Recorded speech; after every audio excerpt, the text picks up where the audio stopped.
नमो नमः. मी सौ स्वप्ना सालमोटे, श्री देशकेंद्र विद्यालय संस्कृत अध्यापिका म्हणून कार्य करते. आज आपणास 10वीचा पाठ पाहावयाचा आहे. त्याचा भाषाभ्यास आपल्याला पाहावयाचा आहे. तर चतुर्थ पाठ अमूल्यम कमलम भाषाभ्यासः. यापूर्वी आपण चौथा पाठ पाहिला, त्याच्यातील वाचन केलं, संधी विग्रहयुक्त शब्द आपण बोर्डवर लिहून दिलेले होते. त्यानंतर त्याचं भाषांतर आपण पाहिलेलं आहे. आता भाषाभ्यास पाहायचा आहे.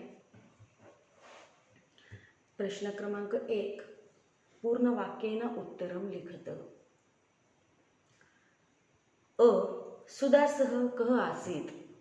हा जो प्रश्न आहे तो संस्कृतमध्ये आपणास विचारलेला आहे आणि त्यामुळे याचं उत्तर हे संस्कृतमध्येच लिहायचं आहे. सुदासह उद्यानपालः आसीत्. पूर्णविराम. आ पद्मं कदा व्यकसत्. पद्मं शिशिर ऋतौ व्यकसत्. तर हे जे प्रश्न आहेत या प्रश्नांचे उत्तर एकाच ओळीमध्ये संस्कृतमध्ये लिहायचे आहेत. प्रत्येक उत्तराच्या शेवटी पूर्णविराम असणं आवश्यक आहे. इ पद्मं कीदृशं. पद्मं व्योम्नि बालसूर्यबिंबम् इव इति. इ पद्मं विक्रेतुं सुदासः कुत्र स्थितः. पद्मं विक्रेतुं सुदासः राजसद्मनः पुरतः स्थितः. श्रेष्ठी कमलार्थं कियत् मूल्यं दातुम् इच्छति. श्रेष्ठी कमलार्थं 10 सुवर्णनाणकानि मूल्यं दातुम् इच्छति. महात्मा कुत्र उपविष्टः आसीत्. महात्मा वटवृक्षस्य अधस्तात् एकस्मिन् अश्मखण्डे उपविष्टः आसीत्. आता बाळांनो, हे झाले प्रश्न क्रमांक 1 संस्कृतमधील उत्तर. प्रश्न क्रमांक 2 आहे माध्यम भाषेया उत्तरत, म्हणजेच मराठी भाषेमध्ये उत्तर लिहा. प्रश्न तुम्हाला असणार आहे संस्कृतमध्ये, त्याचा अर्थ समजून घेऊन तुम्हाला उत्तर मात्र मराठी भाषेमध्ये लिहायचं आहे. आता या ठिकाणी प्रश्न पहा. सुदासः किमर्थं कमलं विक्रेतुं न इच्छति. सुदास कशासाठी कमळ विकण्यासाठी इच्छित नव्हता. तर या प्रश्नाचं उत्तर मराठी भाषेमध्ये लिहित असताना तत्पूर्वी प्रास्ताविक करणे आवश्यक आहे. प्रास्ताविक अशी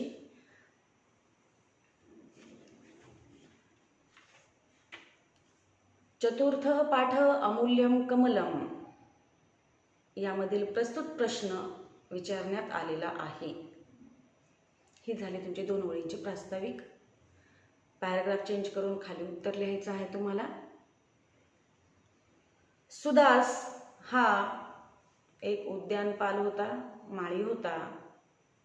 त्याच्या बागेमध्ये, तलावामध्ये एक कमळाचं फूल शिशिर ऋतूमध्ये उमललेले होते आणि ते फूल पाहून सुदासाच्या मनामध्ये इच्छा निर्माण झाली की या ऋतूमध्ये हे फूल उमललेलं आहे आणि हे जर मी विकण्यास गेलो तर याला किती मोठी किंमत येईल. आणि या इच्छेने तो राजमार्गावर थांबलेला असताना त्याला त्याच मार्गावरून येत असताना एक श्रीमंत व्यापारी दिसला. तो श्रीमंत व्यापारी ते कमळाचे फूल पाहून त्या ठिकाणी आले आणि सुदासाला त्या कमळाची किंमत विचारत होता. सुदासाने त्या कमळाची किंमत 1 सोन्याचे नाणे असे सांगितले. त्याच वेळी त्याच मार्गावरून एक दुसरा व्यापारी आला आणि त्यानेही ते कमळाचे फूल पाहून त्याचे मूल्य विचारले, त्याची किंमत विचारली. तेव्हा सुदासाने त्या पहिल्या व्यापाऱ्याकडे बोट दाखवून म्हटले की हा 1 सोन्याचे नाणे या कमळाच्या फुलासाठी देत आहे. तेव्हा त्या दुसऱ्या व्यापाऱ्याने त्यास 10 सोन्याची नाणी देतो असे म्हटलं. उलट पहिला व्यापारी जो आहे त्याने 100 सोन्याची नाणी देतो असे म्हणाला. त्यावेळी त्या 2 व्यापाऱ्यांमध्ये वाद सुरू झाला आणि इकडे सुदासाच्या मनामध्ये मोह निर्माण झाला. त्याने मनात विचार केला की ज्याप्रमाणे हे दोघे गौतम बुद्धांसाठी, सुगतांसाठी, एका कमळासाठी एवढी मोठी किंमत मोजत आहेत, एवढी मोठी किंमत देत आहेत, तर आपण त्या गौतम बुद्धांना जर हे फूल दिले तर ते मला याहून अधिक मूल्य देतील.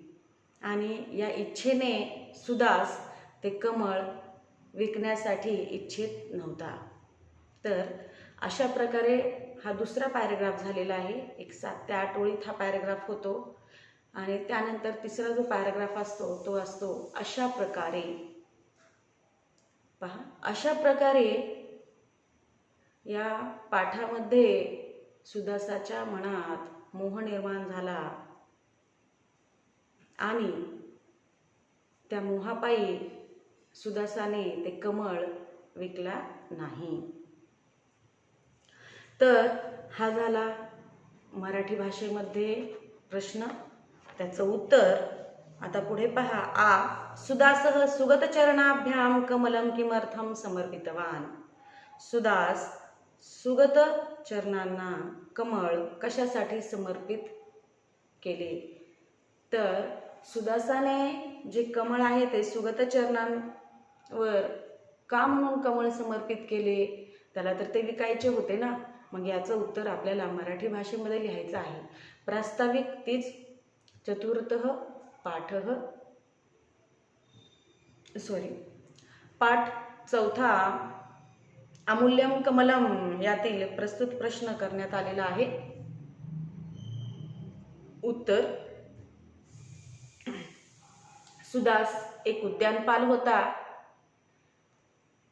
शिशिर ऋतूमध्ये कमळाचे फूल उमललेले त्याने आपल्या बागेतील तलावात पाहिले आणि तो ते फूल घेऊन राजमार्गासमोर उभा राहिला. आणि त्या ठिकाणी एक श्रीमंत व्यापारी ते फूल विकत घेण्यासाठी, सुगतांना भेट म्हणून देण्यासाठी त्या ठिकाणी आला. आणि ते फूल सुदासाने 1 सोन्याचे नाणे, त्याचबरोबर दुसरा एक व्यापारी त्या ठिकाणी आला, त्याला 10 सोन्याची नाणी, आणि पुन्हा पहिला उलट त्यानं सांगितलं की मी 100 सोन्याची नाणी देतो. त्या दोघांमध्ये वाद सुरू झाला आणि सुदासाच्या मनामध्ये मोह निर्माण झाला. आणि जो सुगत आपल्याला किती मोठी किंमत या कमळाच्या फुलासाठी देईल म्हणून या सुदासाने ते कमळ त्या दोन्ही व्यापाऱ्यांना विकले नाही. आणि स्वतः सुदास गौतम बुद्ध ज्या ठिकाणी होते त्या ठिकाणी तो गेला आणि त्याने गौतम बुद्धांचे प्रथमतः फक्त मुखच पाहून त्याने ते कमळ त्यांना समर्पित केले. अशा प्रकारे सुदासाच्या मनामध्ये असणारा मोह गौतम बुद्धांचे मुख पाहून तो जो मोह आहे तो संपूर्णतः नष्ट झाला आणि सुदासाने कमळ गौतम बुद्धांना समर्पित केले. हे झाले मराठी भाषेमध्ये उत्तर. आता प्रश्न क्रमांक 3 पहा. कह कम वदती.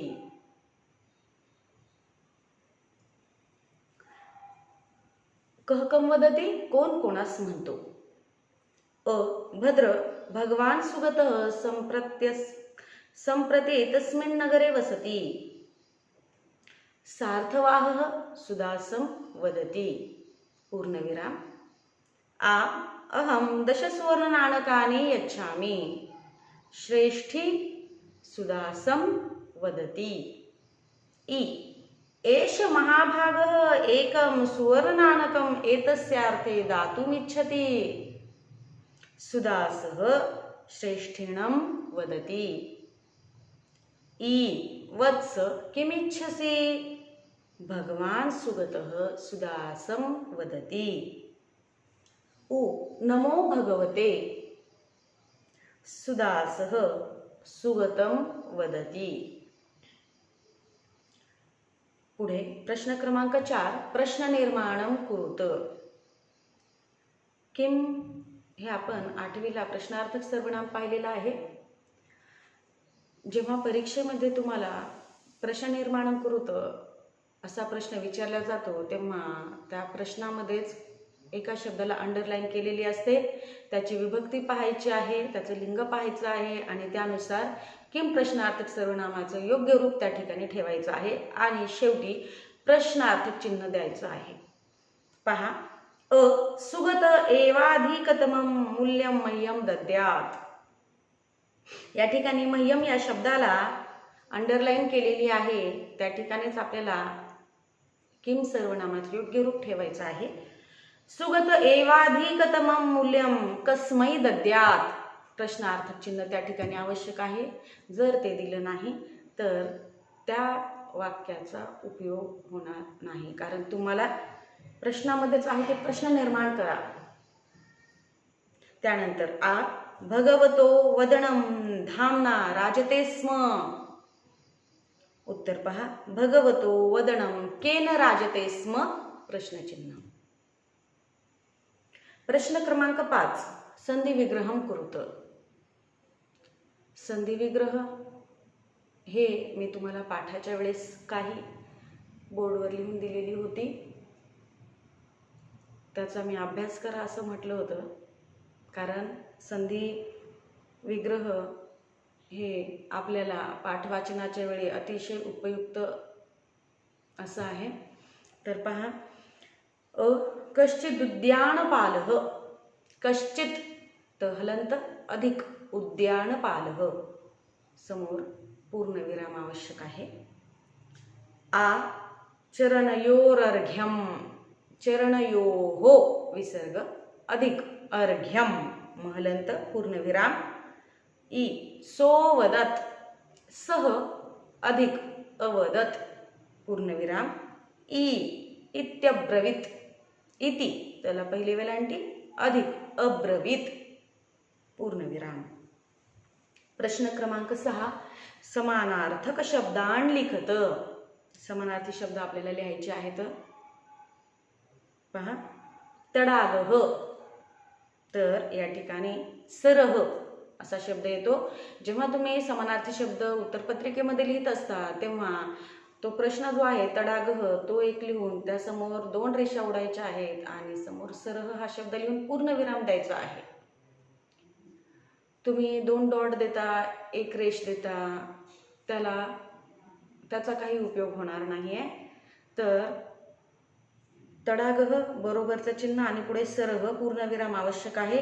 नीरजम कमलम। सार्थवाहः, तर या ठिकाणी आहे वणिक हलंत अर्णवः समुद्रः धनवान धनिकः। त्यानंतर पुढील प्रश्न आहे 7 विरुद्धार्थक शब्दान लिखत। विरुद्धार्थी शब्द लिहित असताना शब्दाच्या समोर गुणाकाराचं चिन्ह आवश्यक आहे आणि त्यापुढे त्याचं उत्तर आणि पूर्णविराम। विपुलम अल्पम, बहुमूल्यम अल्पमूल्यम न्यूनमूल्यम। क्रेतुम विक्रेतुम। प्रश्न क्रमांक 8 मेलनम कुरुत। विशेषणम विशेष्यम यांच्या जोड्या या ठिकाणी आपल्याला जुळवायच्या आहेत। तर विशेषणम विशेष्यम आणि मध्यभागी उत्तरम असे त्या ठिकाणी कॉलम केलेले असावेत। तर पहा, विपुलम धनम, श्रीमान सार्थवाहः, अनल्पेन धाम्ना, निरीक्षः सुदासः, धनवान श्रेष्ठी, अधिकतमं मूल्यम, प्रसादवर्षीभ्यां लोचनाभ्यां हस्तस्थं नीरजम। प्रश्न क्रमांक 9. अमरकोशात शब्दम प्रयुज्य वाक्यम पुनर्लिखत. हा जो प्रश्न आहे तो प्रश्नही तुम्हाला प्रश्नपत्रिकेमध्ये देण्यात येतो. अमरकोशातून शब्द योजून वाक्य पुन्हा लिहायचं आहे आपल्याला. तर पुस्तकाच्या पाठीमागे अमरकोश आपणास दिलेला आहे. संधियुक्त एक मोठं वाक्य त्या ठिकाणी देण्यात आलेलं आहे आणि त्याच्या पुढे संधी विग्रह करून त्याचे वेगवेगळे शब्द त्या ठिकाणी करून दिलेले आहेत. तर आपल्याला जो काही शब्द विचारलेला आहे त्याच्यातील कोणताही एक शब्द जो की आपल्या लक्षात आहे, आठवणीत आहे, तो शब्द आपल्याला त्या ठिकाणी लिहायचा आहे. त्यासाठी वाचन खूप आवश्यक आहे. अमरकोश हे वाचन करा. ज्याप्रमाणे आपण सुभाषित श्लोक वाचन करतो त्याचप्रमाणे अमरकोश सुद्धा आपल्याला वाचन करायचं आहे. पहा, नूनम सह सुगतः एव अधिकतमं मूल्यम दद्यात्. या ठिकाणी अंडरलाईन केलेली आहे. सुगतः या शब्दाला त्याचाच पर्यायी शब्द, समानार्थी शब्द त्या अमरकोशातून आपल्याला घ्यायचा आहे आणि वाक्य पूर्ण उत्तरपत्रिकेमध्ये लिहायचं आहे, आपल्या वहीमध्ये लिहायचं आहे. पहा, नूनम सह सर्वज्ञ किंवा तथागतः एव अधिकतमं मूल्यम दद्यात्. तुम्हाला एका वेळी त्या शब्दाला 3-4 शब्द येत असतील, परंतु आवश्यकता नाही, फक्त तुम्हाला एक शब्द सांगितलेला आहे. त्यामुळे त्या ठिकाणी शब्दम म्हणजेच एक वचन त्या ठिकाणी सांगितलेलं आहे. आपल्याला येतं म्हणून आपण अतिशयोक्ती त्या ठिकाणी करू नये. एकच शब्द लिहावा जेणेकरून ते वाचणाऱ्याला सुद्धा व्यवस्थित उत्तर वाटेल. पुढे आहे आ. तडागे शिशिर ऋतौ एकम पद्मम व्यकसत. पद्ममला अंडरलाईन आहे. तडागे शिशिर ऋतौ एकम कमलम व्यकसत. ई. विपुलम धनम प्राप्नुयाम. धनमला अंडरलाईन आहे या ठिकाणी. विपुलम वित्तम प्राप्नुयाम. प्रश्न क्रमांक 10. सूचनानुसारम कृतीही कुरुत. सूचनेनुसार आपल्याला त्या ठिकाणी कृती करायची आहे, त्या ठिकाणी उत्तर लिहायचं आहे. पहा, तयोः विवादम श्रुत्वा सुदासो व्यमृशत. पूर्वकालवाचक त्वांतव्ययम निष्कासयत.